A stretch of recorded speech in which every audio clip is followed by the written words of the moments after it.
Itakumbukwa mnamo Julai 5 mwaka huu 2026 ulifanyika uchaguzi wa viongozi wa kamati ya Olimpiki Tanzania TOC, ambapo mwenyekiti wa kamisheni ya uchaguzi Ibrahim Mkwawa alimtangaza Leonard Tadeo kuwa mshindi wa urais na kuacha maswali na mshangao mkubwa kwa watu wengi, wakiwemo wajumbe walioshiriki uchaguzi huo. Katika uchaguzi huo, mchuano wa kiti cha urais ulikuwa ni kati ya Anthony Mtaka ambaye ni mkuu wa mkoa wa Njombe, Henry Tandau aliyekuwa makamu mwenyekiti wa kamati ya Olimpiki Tanzania pamoja na Leonard Tadeo. Baada ya matokeo haya kutangazwa, yaliwaacha watu vinywa wazi. Kwa mjibu wa mawakala wa wagombea waliokuwepo wakati wa kuhesabu kura, walieleza kuwa Tadeo alipata kura moja tu na Mtaka kura 29, wakidai ni tofauti kubwa na tangazo rasmi. Sintofahamu hiyo imeibua mijadala kwa watu mbalimbali mitandaoni na kwenye vyombo vya habari.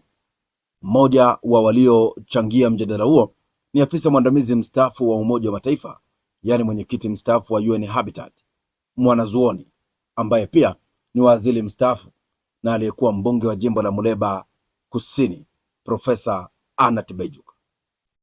Kupitia kwenye ukurasa wake wa X, zamani Twitter, ameandika maoni yake huku akishauri tukubali yaishe, na hapa na nukuu alichokiandika. Mwenyekiti mpya wa kamati ya Olimpiki Tanzania TOC. Somo kutoka IOC: uhalali wa uchaguzi haupaswi kuvurugwa. Pongezi za dhati kwa Mheshimiwa Anthony Mtaka kwa kutambuliwa rasmi na kamati ya kimataifa ya Olimpiki IOC kuwa rais halali wa kamati ya Olimpiki Tanzania TOC.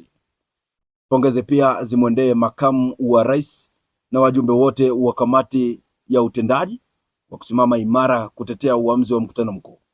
Tukio hili limetufundisha somo muhimu: demokrasia haiishii kwenye kupiga kura, hukamilika kwa kuheshimu matokeo ya kura.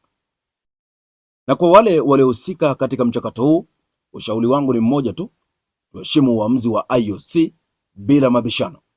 Uamuzi huo haukutolewa kwa bahati mbaya, ulifanywa baada ya mwangalizi huru wa IOC na Anoka kushuhudia uchaguzi na baada ya IOC kupokea taarifa kutoka vyanzo mbalimbali. Tukio hili ni onyo kwamba tabia ya kuamini matokeo yanaweza kurekebishwa baada ya kura kupigwa inaweza kuiweka Tanzania katika hatari ya kupoteza heshima yake mbele ya jumuiya ya kimataifa. Hatari hiyo sio ya viongozi pekee.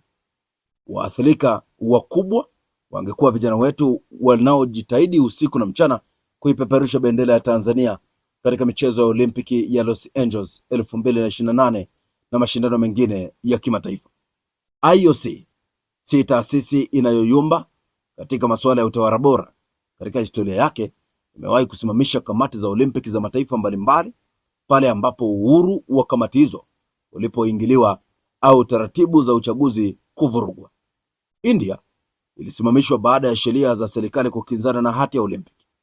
Kuwait ilisimamishwa kutokana na kuingiliwa kwa uhuru wa utawala wa michezo. Guatemala ilisimamishwa kufuatia kuingiliwa na serikali na mahakama.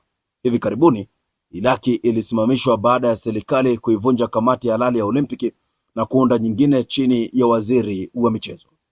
Methali ya Kiswahili inasema, ukiona mwenzako ananyolewa, zako tia maji. Tusifike huko.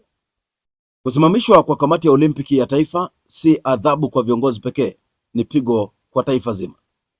Madhara yake ni makubwa.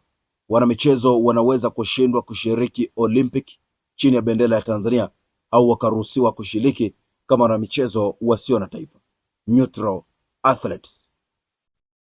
Fedha ya Olympic Solidarity zinazofadhili mafunzo ya wanamichezo, makocha, vifaa, tiba ya michezo na ufadhili wa masomo husimamishwa. Vijana hupoteza fursa za mafunzo ya mashindano ya kimataifa. Programu za kukuza vipaji hudhoofika. Wadhamini wa sekta binafsi hupunguza uwekezaji kutokana na kupungua kwa hadhi ya nchi. Taswira ya Tanzania katika jumuiya ya kimataifa hudhoofika. Kwa kifupi, viongozi wanaweza kubadilishwa, lakini ndoto za wanamichezo zikivunjika huchukua miaka mingi kujengwa upya. Leo hii kuna mwanariadha anayefanya mazoezi kila alfajiri akitumaini kufuzu Los Angeles 2028. Kuna mwogeleaji anayesaka ufadhili kupitia Olympic Solidarity. Kuna bondia anayehitaji mashindano ya kimataifa kujenga kiwango chake. Kuna mwanafunzi wa sekondari anayeota siku moja kuivaa jezi ya timu ya Olimpiki ya Tanzania. Ndoto zao hazipaswi kuvurugwa na makosa ya kiutawala ambayo hayawahusu. Katika barua yake ya tarehe 9 Julai 2026, IOC ilitambua rasmi viongozi waliochaguliwa na mkutano mkuu wa TOC.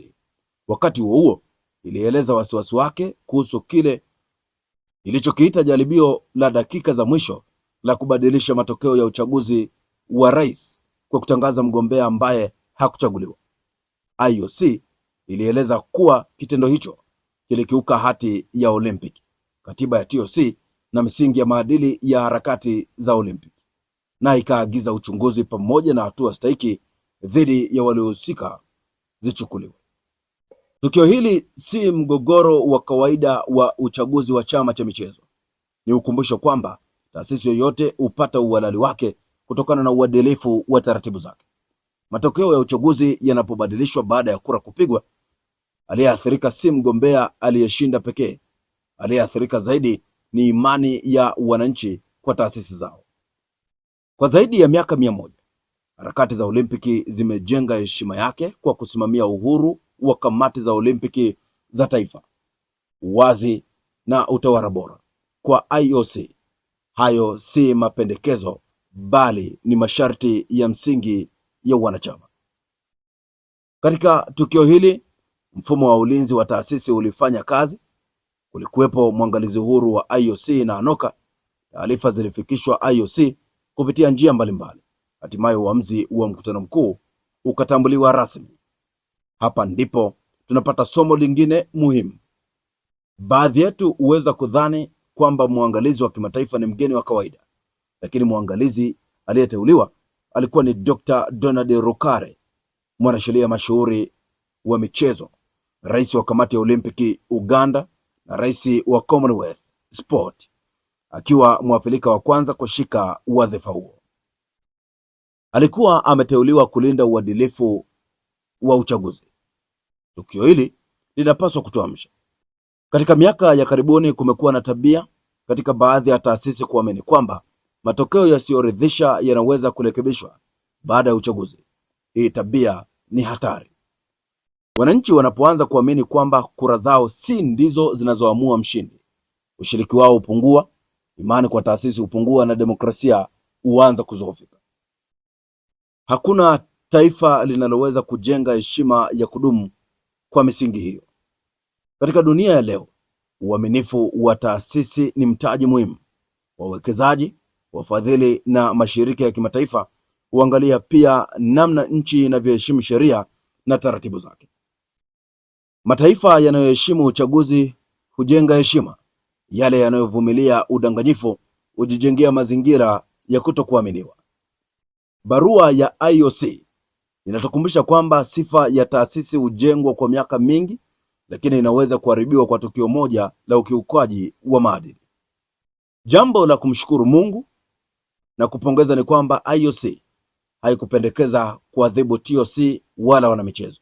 Badala yake, ilitambua viongozi waliochaguliwa kihalali, ikaagiza uchunguzi dhidi ya watu binafsi wanaodaiwa kuhusika, na ikaelekeza mali, ofisi, akaunti na nyaraka zote zikabidhiwe mara moja kwa uongozi mpya ili maandalizi ya wanamichezo yaendelee bila usumbufu. Huo ndio utawala bora. Uwajibikaji unapaswa kuwa wa mtu binafsi, si wa taasisi nzima. Kwa Tanzania, hatua inayofaa si kujitetea mbele ya IOC bali kujisahihisha. Taasisi zinazokubali kujirekebisha huimarika, zinazokataa kujifunza hudhoofika. Zaidi ya michezo, tukio hili lina ujumbe kwa taasisi zote nchini. Kwanza, tume za uchaguzi, iwe ni za michezo, vyama vya ushirika, vyama vya siasa au taasisi nyingine, hazipo kwa ajili ya kuamua nani ashinde. Zipo kuhakikisha kwamba matokeo yanatangazwa ni yale yaliyotolewa na wapiga kura halali. Nafasi za uongozi hupatikana kwa kushindaniwa kwa hoja na kupata ridhaa ya wapiga kura, si kwa kutegemea mamlaka au upendeleo. Nimewahi kugombea ubunge wa Mreba Kusini mara 2 na kushinda hadi nilipostaafu kwa hiari. Nilijifunza kwamba mwisho wa yote wapiga kura wana hekima yao. Propaganda dhidi yako wanazitambua na zinaweza kuchelewesha ukweli, lakini haziwezi kuumiza, ili mradi wapewe ufafanuzi. Pili, demokrasia ya kweli haipimwi kwa uwezo wa kufanya uchaguzi pekee. Inapimwa kwa uwezo wa kukubali matokeo hata pale ambapo hayawapendezi baadhi ya watu wenye madaraka. Tatu, tukio hili lisichukuliwe kama fedheha pekee, bali kama fursa ya kujifunza. Tanzania ina historia ndefu ya kuheshimu taasisi zake. Historia hiyo italindwa kwa kusimamia kanuni moja rahisi lakini muhimu: mshindi wa uchaguzi huchaguliwa na wapiga kura, si na wasimamizi wa uchaguzi. Tunapoiheshimu kanuni hiyo, tunaimarisha demokrasia, tunalinda hadhi ya taasisi zetu na tunaongeza heshima ya Tanzania mbele ya dunia. Wahenga walituasa, asiyekubali kushindwa si mshindani, na pia ukweli hauzami. Kwa hiyo ujumbe wa IEC unapaswa kupokewa kama onyo la kirafiki na somo la utawala bora. Unatukumbusha kwamba uaminifu wa taasisi ndiyo msingi wa maendeleo endelevu. Taasisi zinazoheshimu kura hujenga taifa lenye amani.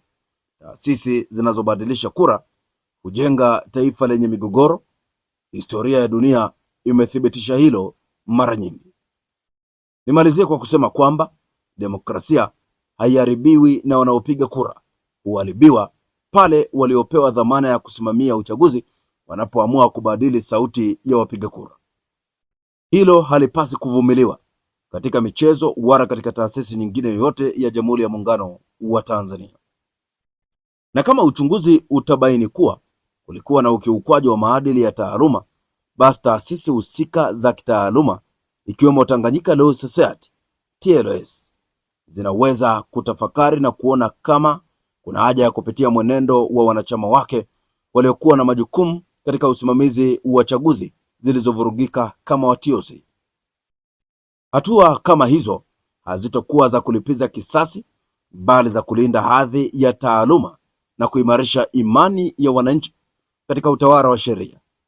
Tunapojiandaa kupata katiba mpya, tutambue sambamba lazima pia tuwe tayari kuheshimu, kukubali misingi yake muhimu ambayo ni uhuru wa wananchi wenye sifa kuwania nafasi za uongozi bila ubaguzi na kuheshimu matokeo ya uchaguzi huru na haki. Taifa hujengwa na taasisi imara. Taasisi imara hujengwa kwa kuheshimu sheria, na sheria huanza kwa kuheshimu kura ya wananchi. Pongezi sana mwenyekiti au rais wa TOC Anthony Mtaka na timu yako. Tuna imani mtatekeleza majukumu yenu kwa bidii na maadili, ili kuwaonesha waliokuwa na mashaka na nyinyi kuwa walikosea. Mwisho wa kunukuu.